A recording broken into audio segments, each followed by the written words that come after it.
আমাদের কাছে যৌক্তিক মনে হয় যে উনি ব্যক্তি।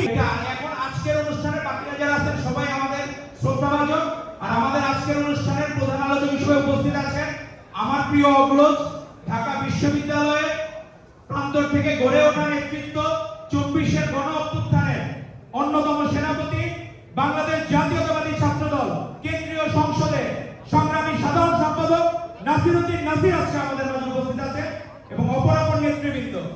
আমরা আসলে এখানে যদি দুইটা পার্টে বিবেচনা করি, রক্তাক্ত জুলাই স্মরণ, আপনি যখন জুলাইকে স্মরণ করতে যাবেন, শুধু জুলাই দিয়ে তো জুলাইকে স্মরণ করা যাবে না।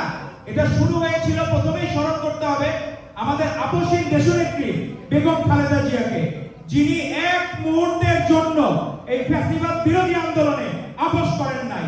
উনি কোনোদিন অন্যায়ের সাথে আপোষ করেন নাই। পরবর্তীতে স্মরণ করতে হবে আমাদের মাননীয় প্রধানমন্ত্রী জনাব তারেক রহমানকে। আমরা যখন ছাত্র দলের কোনো প্রোগ্রাম হইতো, স্কাইপিতে আমরা দেখতাম 14 থেকে 15 ঘন্টা একটানা উনি বসে আছেন। উনি আজকে প্রধানমন্ত্রী হওয়ার পরে কিন্তু 18 ঘন্টা পরিশ্রম করেন না, আগে থেকেই ওনার এই পরিশ্রমের দ্বারা অব্যাহত ছিল, শুধুমাত্র বাংলাদেশকে গণতন্ত্র ফেরত দেওয়ার জন্য, শুধুমাত্র ভোটাধিকার ফেরত দেওয়ার জন্য, শুধুমাত্র বাংলাদেশের জনগণকে ভোটের স্বাদ দেওয়ার জন্য, গণতন্ত্রকে মুক্ত করার জন্য। আমাদের মাননীয় প্রধানমন্ত্রী সে সময় থেকে কোনোদিন আপোষ করেন নাই। আর আমাদের বিএনপির সিনিয়র যুগ্ম মহাসচিব অ্যাডভোকেট রুহুল কবির রিজভী আহমেদ, তাকে আমরা অনেক সময় বলি আমাদের রাজনীতির শিক্ষক, কারণ তাকে হঠাৎ করে আপনার মনে হবে রাজনীতির কবি। হঠাৎ করে রাজপথে উনি নেমে পড়তেছেন, তখন মনে হবে এক টকবকে তরুণ, টকবকে যুবক। তাকে আপনারা মিলাইতে পারবেন না, কখনো বয়স দিয়ে বিবেচনা করা যায় না। সেই তারুণ্যের প্রতি গত 2 বছর আগে ঠিক এই সময় উনি কারান্তরীণ ছিলেন। কারান্তরীণ কেন?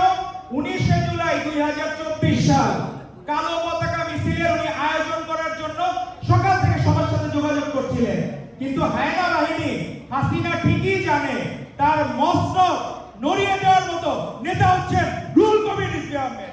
এজন্য তাকে সে সময় গ্রেফতার করেছেন। আপনি অনেকে বড় বড় অনেকে মানুষের কথা বলবেন, কিন্তু রুহুল কবির রিজভী আহমেদকে যখন গ্রেফতার করা শুরু করে, তখনই কিন্তু এই আওয়ামী লীগের ফ্যাসিবাদের একদম মোহরে ঠিক শেষ সিলমোহরটা রচয়িত হয়েছিল, এবং সে সময় থেকে যে ধারাবাহিকতা অব্যাহত ছিল, তারই কারণে আমরা 5ই আগস্ট এই গণ অভ্যুত্থান পেয়েছি। আমাদের বায়ুমণ্ডলে ট্রপোস্ফিয়ার নামে একটা লেয়ার আছে, সেখানে জলীয় বাষ্প জমা হয়। বৃষ্টি তো শুধুমাত্র আমরা দেখলাম যে হুট করে পড়ে গেল তা তো না, এখানে জলীয় বাষ্প জমা হয়, সেখানে ধূলিকণাও লাগে সেই জলীয় বাষ্পকে ধরে রাখার জন্য। আর পৃথিবীর যে মধ্যাকর্ষণ বল, সেটা সেই বৃষ্টি হিসেবে ধাবিত করে। এই সকল আয়োজন, এই ট্রপোস্ফিয়ার লেয়ারে যেমন জলীয় বাষ্প জমা হয়, এই আন্দোলনের এই স্ফুলিঙ্গ সেই সঞ্চিত হয়েছিল পুরো এই 16 বছরের জার্নিতে। 2009 সাল থেকে শুরু হয়েছিল, হঠাৎ করে কোনো গণ অভ্যুত্থান হয় না। প্রত্যেকটা গণ অভ্যুত্থানের দীর্ঘ পটভূমি থাকে। এই 16 বছরে এই পটভূমি রচনা করেছে বাংলাদেশ জাতীয়তাবাদী দল, যার প্রধান সেনাপতি ছিলেন আমাদের মাননীয় প্রধানমন্ত্রী জনাব তারেক রহমান, এবং তার অন্যতম হাতিয়ার ছিলেন আজকের অনুষ্ঠানের প্রধান অতিথি অ্যাডভোকেট রুহুল কবির রিজভী আহমেদ। আমরা অল্প আর প্রত্যয়ের কথা যেহেতু আসলো, প্রত্যয় বলতে গেলে এই রাকসুতে আমরা যখন আসিবা ছাত্র সংসদ দেখি, তখন আমাদের মনে পড়ে আদর্শ ছাত্র নেতা কেমন হইতে পারে। রাকসুর ভিপি ছিলেন সর্বশেষ রুহুল কবির রিজভী আহমেদ। তাকে দেখে আমাদের জাতীয় অধ্যাপক হয়েছে কয়েকদিন আগে ডক্টর মাহবুবুল্লাহ স্যার, উনি বলেছেন এখনো যে রিজভীর মতো এত ভালো ছেলে রাজনীতি করে এরকম আমি দেখি নাই। তো রাকসুর আদর্শ ছাত্র নেতার উদাহরণ হচ্ছে রুহুল কবির রিজভী আহমেদ। কিন্তু এখনকার রাকসু আমরা দেখি জিএস, তাকে আমার কাছে মনে হয় তামিল হিরোর মতো, একাই 100, সে অমুকরে দাঁড়াচ্ছে, অমুককে মারতেছে। তো আমার কাছে মনে হয় যে সে যে আচরণ করে, আগেকার দিনে ছাত্রলীগে আচরণ করত। ছাত্রলীগ যে ছাত্র দলকে দেখা গেল যে কোনো জায়গায় খোঁজ পাইছে, তাকে অত্যাচার করত, নির্যাতন করত। রাষ্ট্র কি আপনাকে আওয়ামী লীগ লিডারে, ছাত্রলীগ লিডারে কি দায়িত্ব দিয়েছে, নাকি আপনাকে দায়িত্ব দিয়েছে ছাত্রদের অধিকারের পক্ষে কথা বলার জন্য? আপনাদের আমার মনে হয় সালাউদ্দিন আহমেদের ছাত্র দলের কাছ থেকে রাজনীতি শেখা উচিত। ছাত্র দল ভদ্রদের সংগঠন। আজকে আমরা কখনো এরকম দেখি নাই সে লাঠি হাতে একজনকে মারতে যাচ্ছে।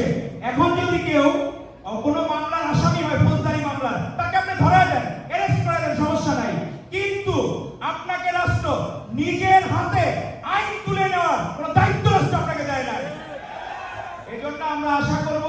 ডাকসু সেই ঐতিহাসিকভাবে রুহুল কবির রিজভী আহমেদের মতো ভিপি যেমন পেয়েছিলেন সেরকম জৌলুস ফিরে আসুক, তাহলে আমাদের 24-এর গণ অভ্যুত্থানের প্রত্যয় ঠিক থাকবে এবং আমরা দৃঢ়ভাবে